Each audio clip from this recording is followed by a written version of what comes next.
Afternoon, chaps. How are we all doing? And greetings from not so sunny Dublin. It says it on the car here. It says it's 19 degrees, but it feels like about 9, which is the total opposite of what it is across the water in sunny Thailand. Over there it says it's 32 degrees and it feels like 50. I'll tell you where we're going now. This is right up my alley here, yeah. A little bit of rock and roll history here in about a mile from here, even less. Significant rock and roll history, in fact, yeah. Come along with us and find out. This should be, well, for me, it's more than just interesting. It's absolutely a must for me, you know. Come on with us and let me know what you think. Answers on a postcard, please. So, with that in mind, rock and roll, let's go. God, I don't do it, do I? I don't do it well. Come on! Okay, chaps. This is number 85 Leglin Road, Crumlin, Dublin 12. And this is the former home of Philip Paris Lynott, bass player and frontman from Tin Lizzy, one of the greatest rock and roll bands ever. He wasn't born here. In fact, he wasn't even born in Ireland. He was born in Birmingham, UK. But he vociferously considered himself Irish, yeah? And he was very, very well known in the area when he was a kid, partly because he stood out for obvious reasons. History was made here, yeah. And there are a few sort of Phil Lynott historical spots around the area here. I mean, this is within a mile of where I was born and reared, yeah. And as I'll tell you a little story about him in a few minutes, about my family and that, yeah. Sister knew him quite well. So yeah, that is a rather poignant little part of Crumlin, yeah. And Crumliners, Dubliners, very, very proud of him. You know, as you may have seen in one of my previous videos, the statue of him outside Bruxelles pub in Grafton, just off Grafton Street, yeah. I'm kind of emotional here, yeah. Been here many times. Okay, let's move on because people live in this house, you know. Ah, chaps, look at this. I didn't know this was here. I had no idea this was here. And this is 100 metres from Leglin Road. Literally, it's a Sundrive Road, yeah. Wowzers. And it's called Oldtown Garden. And it's a daisy garden. And to be honest with you, when I pulled up here, I thought, oh, it's very unkempt looking. But it's purposely done like this. Amazing. And a beautiful, beautiful tribute to what I consider to be Ireland's first and greatest rock star. You can hang on to your Bonos and your flipping Edge and whatnot, yeah. Philo and Rory Gallagher, greatest Irish rock stars ever. Alright chaps, still here in Crumlin, and this is Brew Crumlin. This is a former kind of youth club type of thing, yeah. And in the 1960s and 70s there used to be a teenage sort of disco-y thingy here called the Core. And I was just chatting with my sister and she was telling me, oh, I used to go to the Core in the mid-60s, and Philo used to walk myself and a couple of my friends home. He was mad about one of my mates, and he'd always walk us home after the disco, yeah. And he was a thoroughgoing gentleman. What a shame, lads. What an awful shame that the guy ended his life at 36 years of age because of drugs, you know.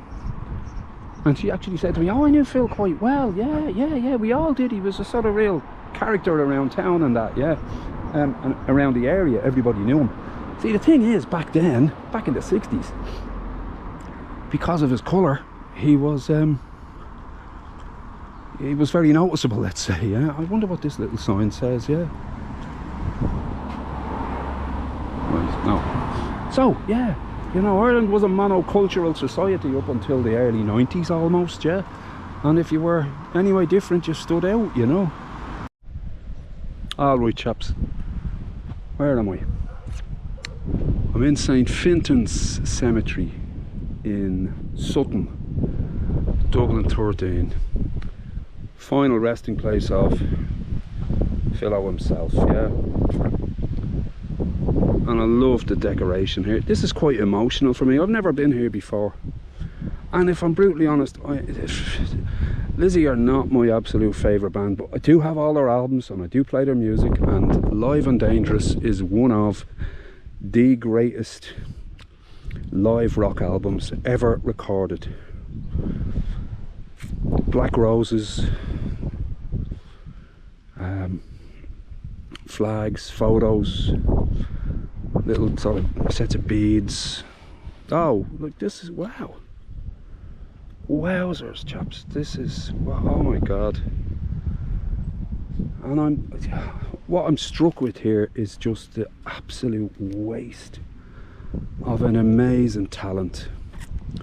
If you listen to the early Lizzie albums, Phil was influenced greatly by Irish mythology, and he wrote a lot about it, certainly in the earlier albums. I think when they found success in 1975, I think with the Jailbreak album, I think they sort of diversified into sort of more kind of heavy rock sort of stuff, but the earlier stuff was very, very influenced by sort of Celtic rock, Horselips type stuff. Oh my god, rock legend indeed, yeah.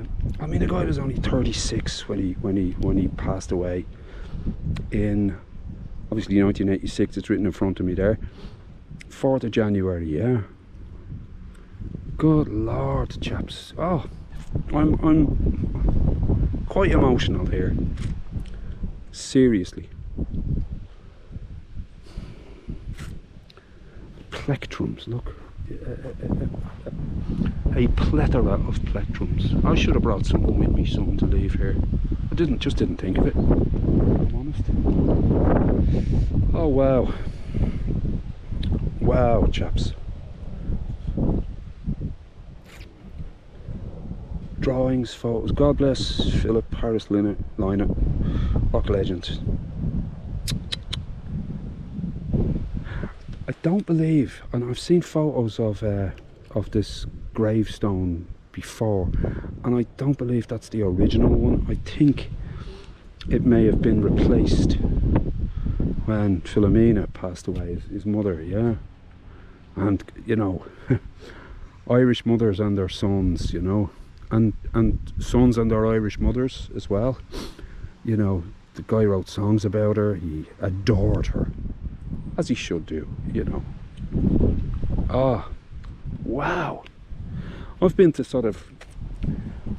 a few graves of a few sort of famous people. Elvis, Alan Collins from Lynyrd Skynyrd, Ronnie Van Zant from Skynyrd.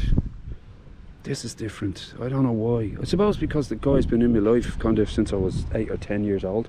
It was actually Lizzie that turned me on to rock music. I was into bubblegum pop back then, Boney M and all that sort of Bay City Rollers malarkey.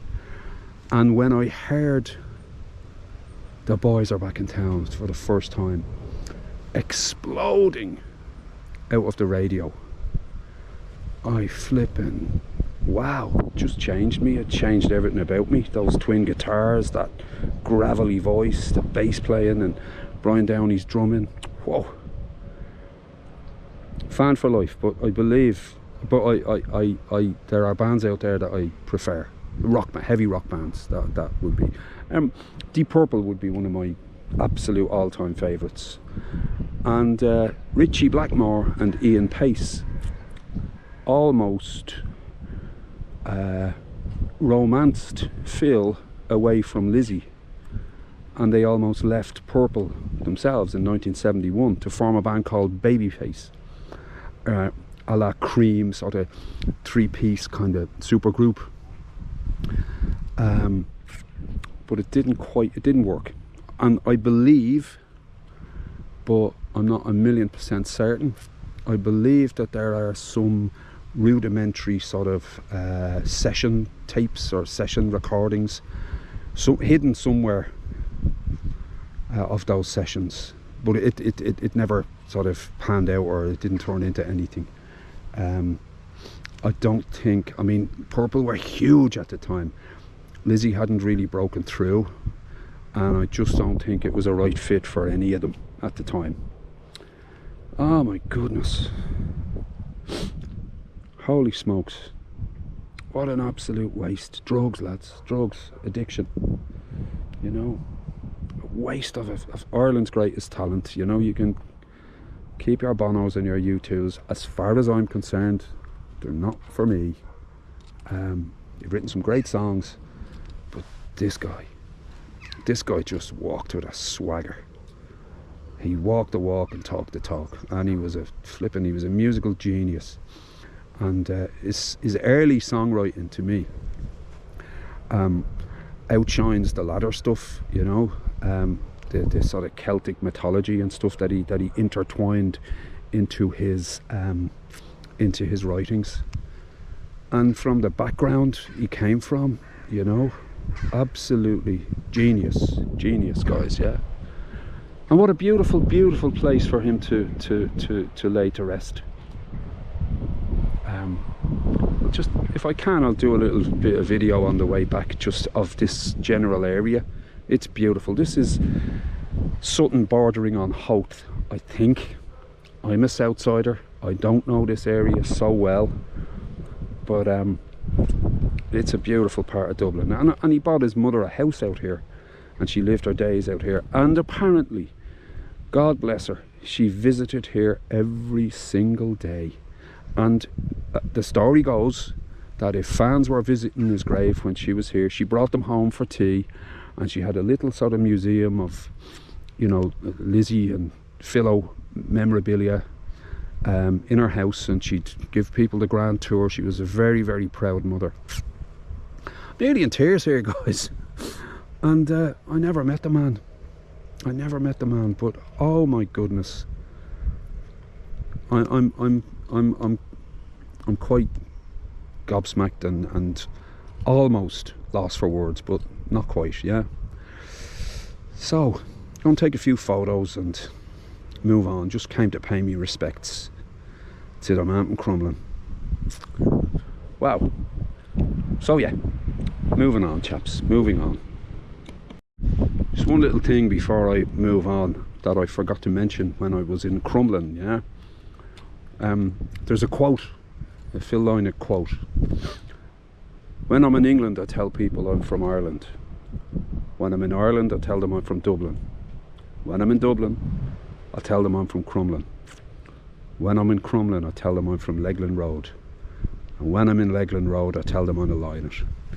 God bless you, buddy. You made my life better when I was a teenager. All right, chaps.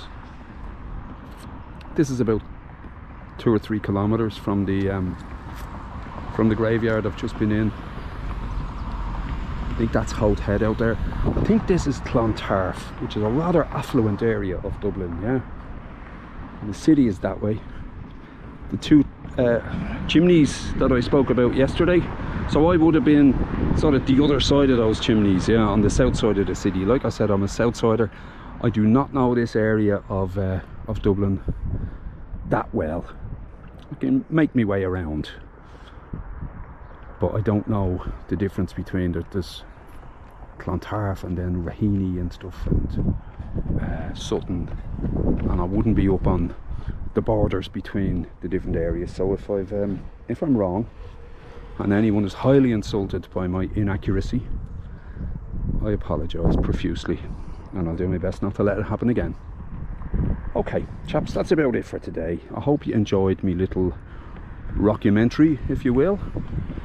Spinal Tap quote that, yeah. So look, I'll see you soon.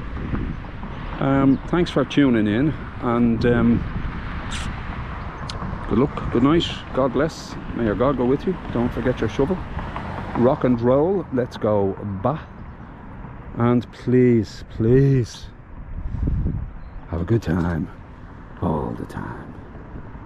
Good luck.